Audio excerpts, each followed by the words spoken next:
What do we know about Zacchaeus? Well, we know he was short. That's why he's one of my favorites. Power to the short people. We know he's part of the imperial administrative chain that represents the power of Rome to control the livelihoods of the locals that lived there in Jericho. We know that he's rich. And we know in Luke's gospel, we tend to like the Matthew version, right? Blessed are the peacemakers, for they will see the face of God. Or blessed are the poor in spirit. Blessed are we know the Beatitudes, right? We like that version. But in Luke, he has some of that, but he adds to it. He says, blessed are the poor to the rich. And woe to the tax collectors. Woe to those who exploit. In the Gospel of Luke, Jesus isn't satisfied by just blessing. He's reminding us who the villains are. You know who's the absolute epitome of all those woes? Zacchaeus. Friction, conflict in the story. Not only that, what's one of the very first things we hear from Mary?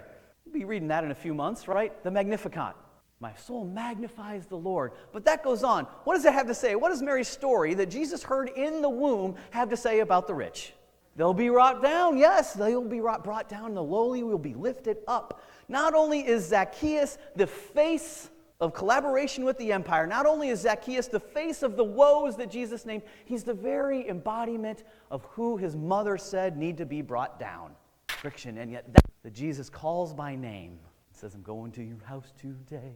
Luke has spared nothing to show us an image of Zacchaeus that's insulting. He's pathetic, even kind of despicable, right? He's traitorous, small-minded, greedy, and of course short.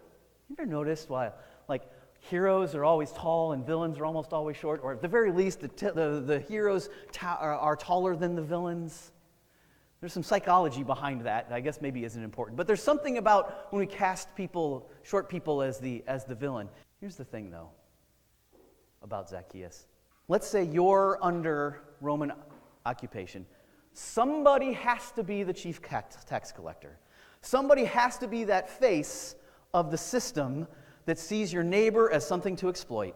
Maybe you don't want to be the face of that system, but guess what? If you say yes to being the face of that system, your kids get to eat. Conflict, friction,